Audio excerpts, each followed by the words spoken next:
and find solutions for your budget. In other words, we've got your back. Call Nicole Patrick, your country financial representative, at 217-287-2332 to chat about your insurance needs today. It's no secret that employers are having a difficult time hiring qualified personnel, whether full or part-time. The Miller Media Group wants to help you, the employer, to find the candidates you're looking for. That's why we've created IllinoisJobPost.com. That's IllinoisJobPost.com. This website is part of a broad radio and internet employment campaign available through the Miller Media Group. Contact your account manager or email sales@randyradio.com for more information. IllinoisJobPost.com is where we put the power of radio and the internet to attract prospective candidates. If you're 40 and over, you'll recognize these artists by their first names. Frank, Dean, Sammy, Andy, Nat, Diana, Michael. Well, here's the big news. You can now hear Central Illinois' largest music library with over 3,500 songs on air and online at 965thechill.com. Tune in on the FM dial in Christian County and on your computer or smartphone. Hear these great artists and many more 24 hours a day, 7 days a week on 965thechill.com. CNB Bank and Trust has been helping open doors for Central Illinois farmers since 1854. Find out why they're among Illinois' top ag lenders by clicking their icon at TaylorvilleDailyNews.com. Member FDIC. I am Bob Reddings of the Bob Reddings family of dealerships. See our huge inventory of about 2,000 vehicles by clicking on our ad at TaylorvilleDailyNews.com.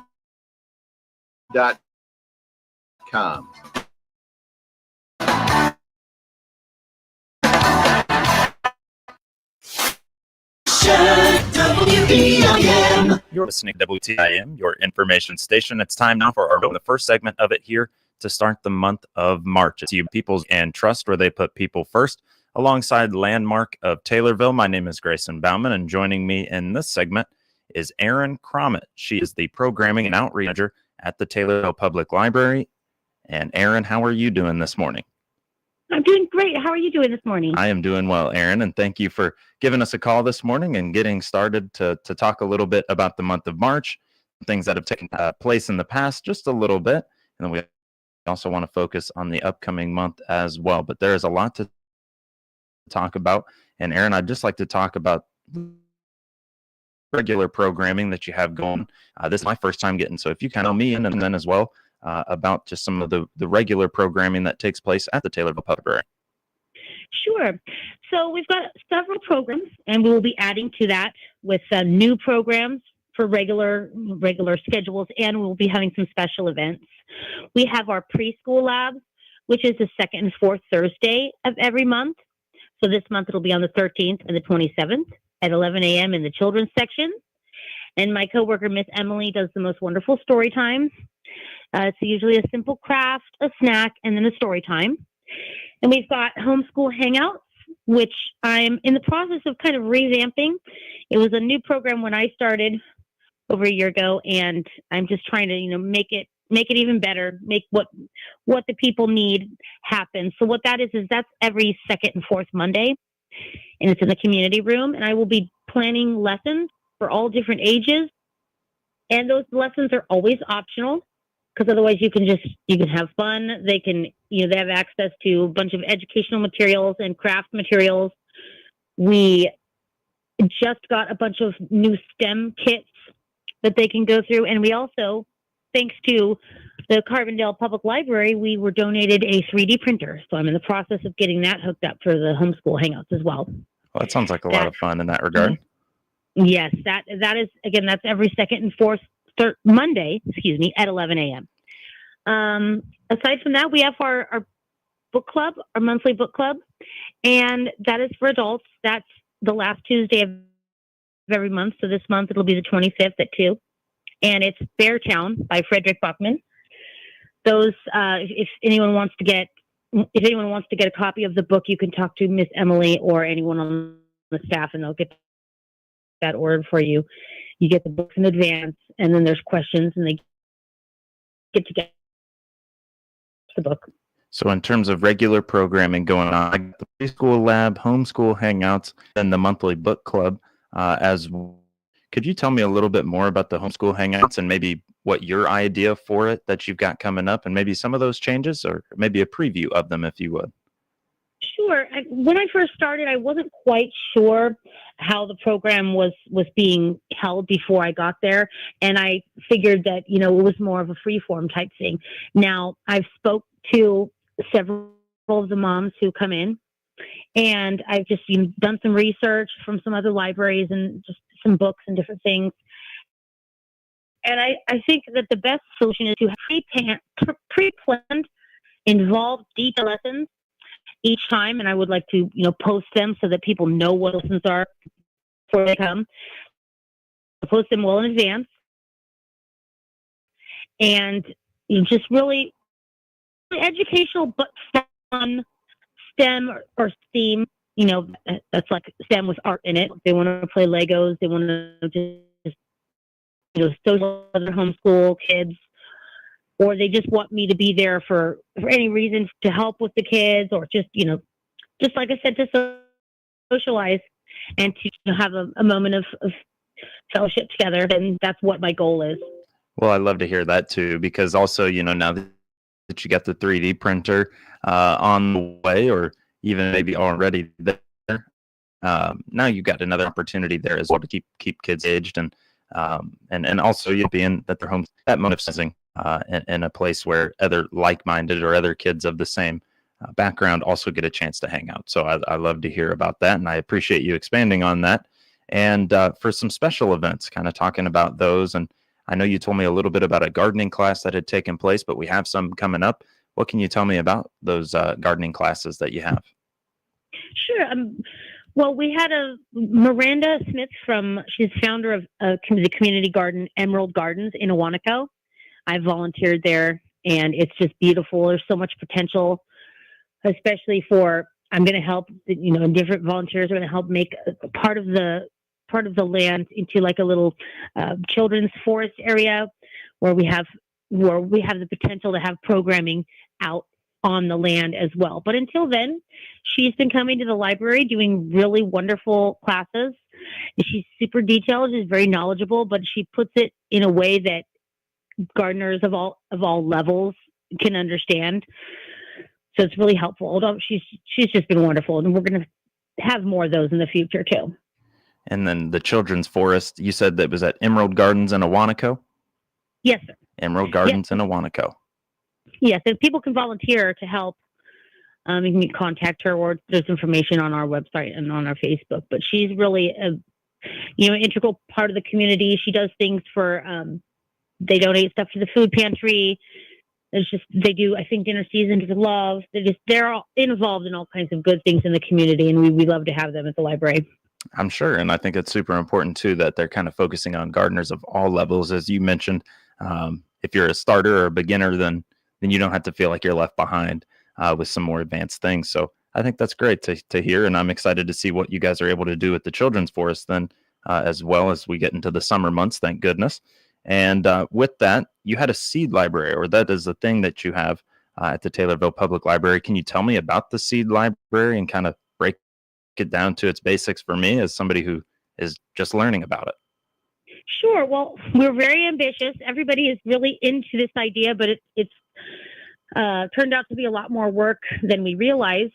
And, a lot of us are part-time at the library. So we are still under construction, but we hope to have that open this spring. It is in the old card catalogs, those little drawers. We're dividing all the seeds and labeling them carefully so that anyone can have free seeds to plant in their garden. Well, and being able to use some older, we'll say, older pieces of equipment back in the day that you don't use anymore. That's a nice way to kind of bring those back around as well. So are we talking just as many seeds as somebody is looking for? Is there kind of a limit? Is it donation based? How somebody maybe help out in terms of giving seeds over to the public library?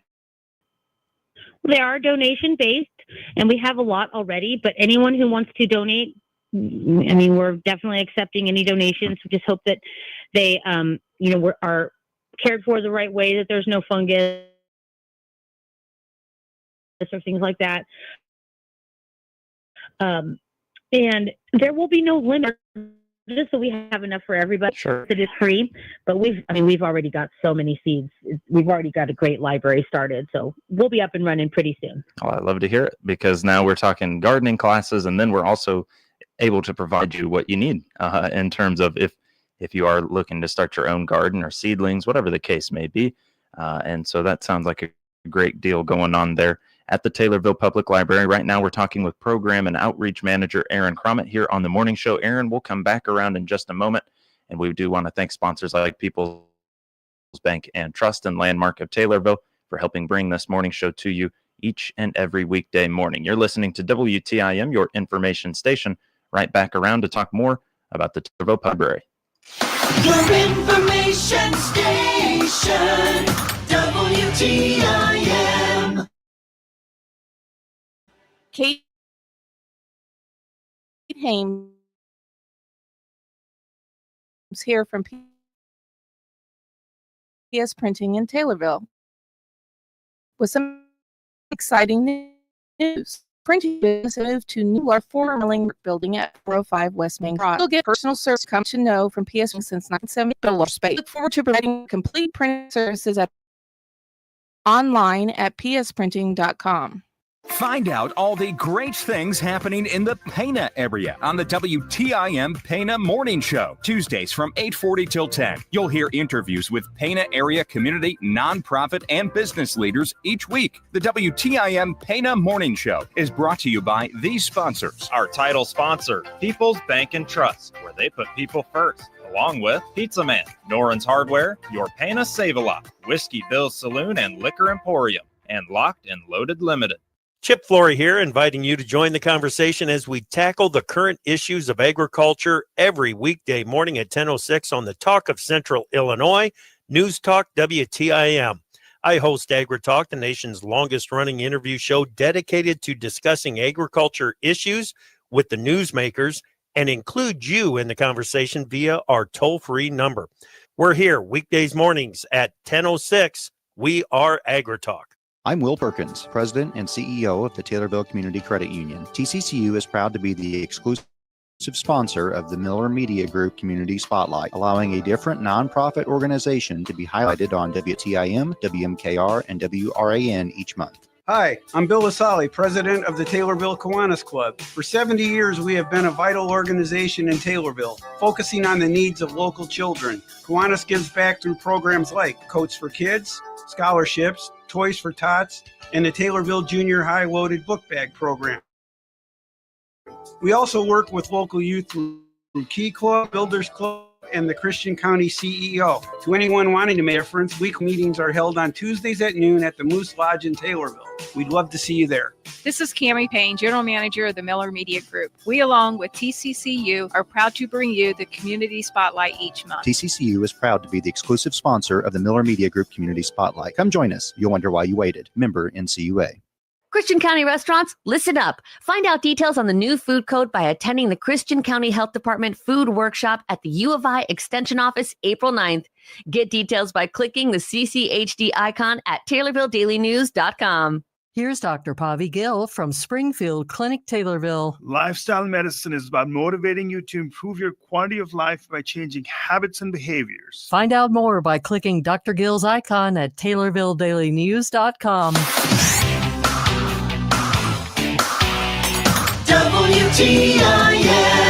You're listening to WTIM, your information station, and we're back around with segment number 2 here of the opening show on your information station. It's brought to you by People's Bank and Trust, where they put people first, and Landmark of Taylorville. I'm Grayson Bauman, and joining me again here in this segment is Erin Cromit. She is the Programming and Outreach Manager at the Taylorville Public Library. We've talked about regular programs going on, homeschool hangouts, among others, but there's one more that we'd like to highlight, and that is paint nights. Erin, what can you tell me about the upcoming paint nights you got planned? All right, it's going to be Monday, March 31st at 5 p.m., and you can register on the right link on our website, or just give me a call or a message at the library, and I'll set you up. It's free. All the materials are free. And this month, we're doing something a little different. I'm going to be using some original artworks to do a spur-of-the-moment piece of art in the class, and it's going to be more of like surrealism or impressionism. So a lot of times people are intimidated by the design we're doing and they think it has to look exactly like the design. I always reassure them that all the art is beautiful and that the different versions are wonderful. But in this type of art, there really is tons of room for every level and for anything that goes. I mean, it's really, no matter what, it's going to be a cool piece of art, and we're going to have fun getting together.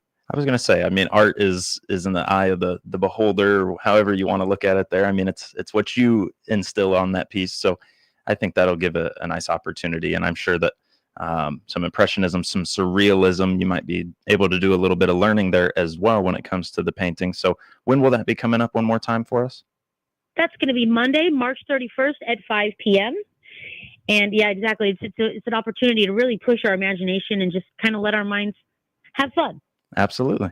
And so with that being the case, there's another deal that goes on Monday nights pretty regularly. And this one I'm excited to hear a little bit more about, teaching financial literacy on Mondays. What can you tell me about that program? Yes, that's a new program that we're starting. It's going to be 2 times a month for the rest of the year. And there's an associate from Regions Bank, Alex. He's really, really a nice person. And what we're doing is we're talking about different subjects, and it's just free. Who doesn't need this? I myself will probably sit in all these sessions. The first one tonight is the wise use of credit. And then on the 24th, it's the importance of saving and preparing a savings and spending plan. Now on April 7th, we have identity theft and fraud attacking elders and students. So each time we're going to have a different subject, and these are just really invaluable lessons. At any age, even, young, old, whatever the case may be, at any age, learning about money and taking better care of it is a big piece there. So with that being the case, that'll be the first and third Monday of every month moving forward for the rest of the year. And you can meet with Alex and talk a little bit about money itself and maybe getting yourself that much more prepared for whatever your next step in life is. Any other special events that we want to make sure we talk about here today, Erin? Yes, we will be having monthly. We're having a regional office of education. It's called a lap sit, and it's for children under 3 and their parents or guardians. And that's just in the children's section. We will have a small age-appropriate craft and snack and story time, and that's open to the public. This next one is going to be Wednesday, the 19th at 10:30. We will be having on Wednesday, the 12th, from 4 to 6. It's Plant a Flower Day. So in the community room, we're going to plant we're probably going to decorate some little pots and plant some flower seeds, and then you can take that home with you. And then this is the first time doing this. I don't know if it'll be a hit or not, but I thought it might be fun to do a pie. So I said, if you want to bring a pizza or a pie and share, that's going to be the 14th from 3 to 5 p.m. in the community room, and I'll supply water and coffee, plates, utensils, all that. And hopefully some people will show up to that. Might be a fun little gathering. Well, and we've got a very loaded slate, so I appreciate everything that's going on right now. Plant a Flower Day on the 12th. We've got Lapsit on the 19th, and then we've got Pie Day on March 14th. So that's 3 more events coming up, including paint night and so much more. There's a lot to talk about here with your month, and we haven't even touched on the summer reading program that'll be coming up before we know it. Yes, we'll probably come on the air before that, but I just wanted to remind people about how fun it was last year. We had over 230 people. I'm reminding everybody that it's all ages. We have prizes for all ages. We have gift certificates, all kinds of wonderful things, and it's based on the honor system, so it's just keeping track of your own minutes. So I'm really looking forward to that. We'll have more details about that coming up soon. And so we will talk a little bit more about that as the months continue on as well. But my favorite part of all that is that it's open to all ages. You think of a summer reading program, typically you think of that it's geared towards kids. I love that it's open to everybody in the community. One last thing, while we have just about a minute of time here, we want to talk about Celebrate Recovery and your involvement. If you could kind of tell me about how Celebrate Recovery and yourself are helping. Okay, well, I was just started to be involved last year during May's Mental Health Awareness Month. I've started to be involved with the Christian County Prevention Coalition, which is a wonderful group of people doing great work here. And I would like to start some kind of groups at the library, but for now, I'm over at Davis Memorial every Tuesday for Celebrate Recovery. It's a great program. It's for all different issues. It's, hurts, habits, and hangups. So that encompasses a lot of people who want to heal. There's a free community meal at 5. Mm-hmm. And then the adults go off and do their thing and do the work on themselves and get together and get support while I'm in the children's section helping with the kids. There you go. Doing arts and crafts. So a lot of times there's meetings like this, but there's never any babysitting. So here's a perfect opportunity for you to come and get together with your community, and you can have someone with the kids, watching the kids. It's all at the church. And honestly, even for me personally and my daughter, I do it as a part of the outreach for the library, but it's really actually become a very important thing for me too. I love the people there. It's a wonderful environment. Well, I love it. Erin, thank you so much for joining us here on the WTIM Morning Show. Programming and Outreach Manager Erin Cromit here this morning. You're listening to your information station, WTIM. The Big 870 WTIM Assumption Taylorville, 96.1 W241 CF Taylorville, 107.5 W298 CD Shelbyville, 107.9 W300 EH Payne and Nokomis. President Putin's spokesman, Dmitry Peskov, spoke of a fractured West. He's not wrong, but European leaders are trying to formulate proposals to try to persuade the Trump administration to agree to joint security guarantees for Ukraine to ensure any prospective peace would be fair and durable. The BBC's Danny Aberhart. Wildfires in North and South Carolina prompted some evacuation.